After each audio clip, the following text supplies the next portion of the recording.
Hey John, Todd. Well, the good news is this is going to be so much easier once you get the hang of it because it does the best that we've come up with to handle all these different scenarios. But if you're used to using it the other way, I can see how this would be a little bit confusing. And actually, there's only really one thing that's changed. So I'm going to go over your scenario here. I created a copy in here. That way I could edit and not worry that if I would mess you up. You can delete this or go in and use it, okay? So the only real difference now, think of this as this is automatic and this is manual.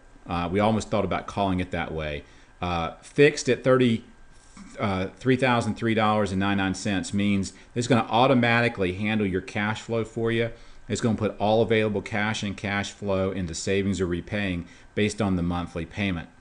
The problem we were having before, John, is that we were automatically putting the cash and cash flow over, and people didn't know where it was coming from. And I hate to say we have to make it dumber than it was, but we found that people were getting frustrated because they didn't know, where's that money going? So it's being taken care of below. So when you look at these two scenarios, and I go out 9 years, right? The difference is in that this cash to close is 148 and this cash to close is 142. So you can't really do it wrong because it is in fact accounting for the net cash flow differential down here below in the wealth. All right, but because it's just accounting for that as a net number at closing, this isn't being affected, right? Because that money is just cash at closing. It's not going into savings or whatever. And what I heard you want to do is you want to have the cash flow differential go into savings and the lump sum go into savings over that 9-year period. So all you have to do, it's very simple, but just think of these controls here as manual. You're going to want to almost always use this. Trust me. I would use the minimum payment only when you really have to, because if you use minimum or manual, then you've got to go in and manually put in the payment differences, the extra payment or whatever. But so below you've got at closing, let me go to closing.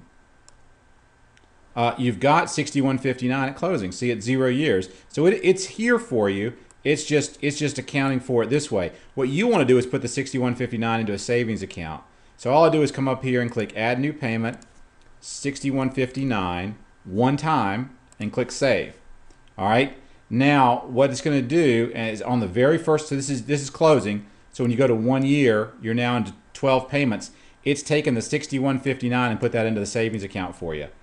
And all this is the same now because now a year out, it's taken the payment difference, which is a negative number here of 31. It's taken those payments out and it's put the 6159 to savings. Now if you go over here and put this at 5%, now you've got the opportunity to see that 6159 growing at 5% a year. And now if you go out 9 years, it's going to be perfect. Okay, it's going to show that the 1864 is your positive cash flow difference.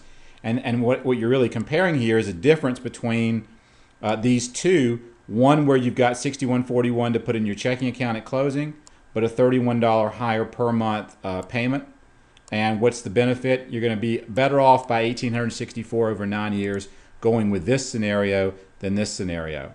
You'll notice the savings balance though is about the same, because over 9 years putting that cash flow difference in the savings account at 5% is going to grow to 6491, whereas here it's going to grow to 6159 over that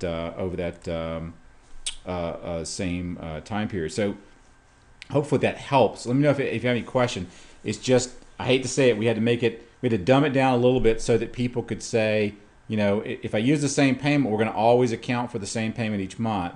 But if you got extra cash or cash flow, you can leave this out, and we're going to account for it properly below. But if you want to see that money compounding, then you want to go ahead and make an extra payment like into your savings account or wherever you want that money to go. Otherwise, it's just going to show a washout at closing. So from doing that, I can tell the difference here from negative 1588 versus coming in here and putting 6159 in as a one-time payment and letting that grow at 5% over 9 years is about 1,800. So it's about a $3,000 swing over that time period. Let me know if you have any questions. Thanks.